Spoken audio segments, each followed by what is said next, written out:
इन्हें कमेंटरी के फराइज सर अंजाम इन्होंने दिते ने उत्थे ते इंटरनेशनल कबड्डी कमेंटेटर मलक सफदर शाद अज साडे अंदर मौजूद ने कमेंटरी तो बॉक्स तो इत्थे तशरीफ लै चुके ने। पूरे इलाके ने बड़ा इन्हां दा पुरतपाक इस्तकबाल किया जगह जगह ते सारे स्टाफां ते साडे वास्ते खुश नसीबी है कि इन्हां दा तल्लक साडे पिंड दे नाल है ते एक अरसा दराज तो बाद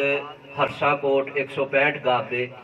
पहले कदी रजाक पहलवान के दौर च इंटरनेशनल लैवल ते 165 दीयां गल्लां हुंदियां सन ते अज अलहमदुलिल्लाह 2020 के अंदर 165 दुनिया ने हरसाकोट का नाम टैलीविजन ते जियो सुपर ते सुनिया ते मैं तुहाडे सारियां दी मौजूदगी के अंदर भाई सफदर नूं इस चीज़ ते पूरे पिंड की तरफों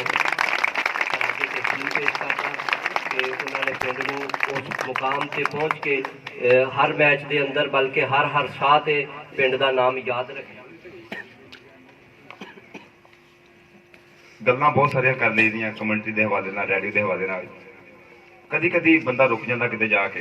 यकीन करे जे गल नहीं लगती किवें शुक्रिया अदा करिए जिन्नी तुसीं मुहब्बत दी गो कि मेरी मेहनत सी पर मेहनत कल्ली किसी बंदे नहीं जाती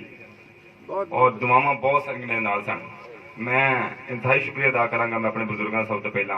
फाजफर हुणी फोन कर करके नौजवानों को बच्चों को स्पैशल पुछो की हाल है कि और मार्का बेशक वड्डा सी लेकिन गल्लां ही मैं करनियां सी पहलवानों को ज्यादा मैनूं सपोर्ट की जा रही दुआवां भेजते पे सैकटरी साहब मैसेज कर करके और बहुत सारे लोगों का प्यार अपने फोन मेरे अहबाब दोस्त काशिफ जाहद भाई बहुत ज्यादा सपोर्ट किया। फाइनल तो पहला स्पैशल मैनू कॉल कर करके बड़े अच्छे कमेंट्स मेरे वास्ते पास करते रहे। मून जी थोड़ा मैं बहुत ज्यादा शुक्रिया अदा करांगा फरार भाई थोड़े प्यार का बहुत शुक्रिया कि मैंने इस काबिल समझिया